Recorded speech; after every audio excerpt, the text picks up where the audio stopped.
இந்த சென்னா குனி கருவாடு இருக்குதுங்களா, தொக்கு மாதிரி பண்ணலாம். சரி, ஒரு கப்பு கருவாடு எடுத்துக்கணும். ஒரு கைப்பிடி ஆகிற அளவுக்கு கருவாடு எடுத்துக்கணும். ஒரு பாண்டில் வச்சு சூட் பண்ணி ஃபஸ்ட்டு வறுக்கணும். இது நல்லா ப்ரௌனிஷாக வறுக்கணும். நல்லா ஸ்மெல் வர வரைக்கும் வறுத்துட்டு தண்ணியில் போட்டு நல்லா கழுவணும். ஆயிடுச்சு. இதை என்ன பண்ணணும், இப்போ தண்ணியில் போடணும்.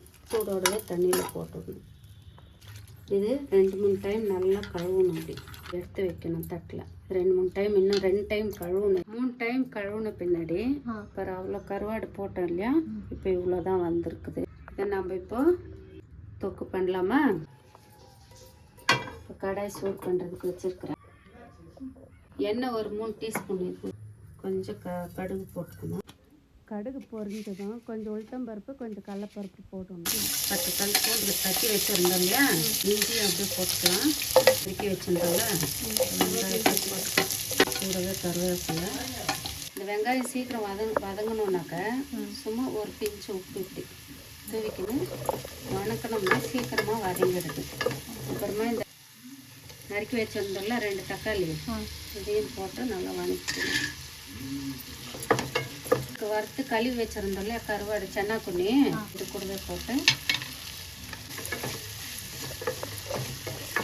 மிளகாத்தூள், தனியாத்தூள், மஞ்சத்தூள், தேவையான அளவுக்கு உப்பு, இதெல்லாம் 3 எல்லாம் போட்டுட்டு நல்லா வறுத்துக்கோங்க. நெல்லிக்காய் சைஸ் புளி எடுத்து வச்சுருந்தோம்ல, ஒரு 1/4 கிளாஸ் தண்ணி ஊற்றணும். 10 நிமிஷம் மூடி வச்சு வேக வைக்கணும். அவ்வளோதானா? அவ்வளோதான். இது ஓப்பன் 2 நிமிஷம் நல்லா இப்படி மிக்ஸ் பண்ணி விட்டுக்கணும். இந்த கொத்தமல்லி தழை இருக்குது பாருங்க, இது லாஸ்ட்டில் இப்படி தூவி விட்டுக்கணும். இது உங்கள் ஆப்ஷனல் தான். கருவாடு தொக்கு, சூப்பரான கருவாடு தொக்கு ரெடி.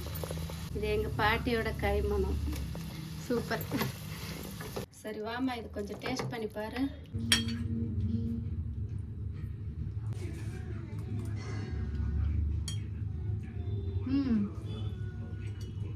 நல்லா இருக்கு. நல்லா இருக்கா? சூப்பராக இருக்கு. அவ்வளோதான் கருவாடு தொக்கு ரெசிபி. அது சூப்பராக இருந்துச்சு. நான் ட்ரை பண்ணி பார்த்தேன். ஸோ நீங்களும் ட்ரை பண்ணி பாருங்கள்.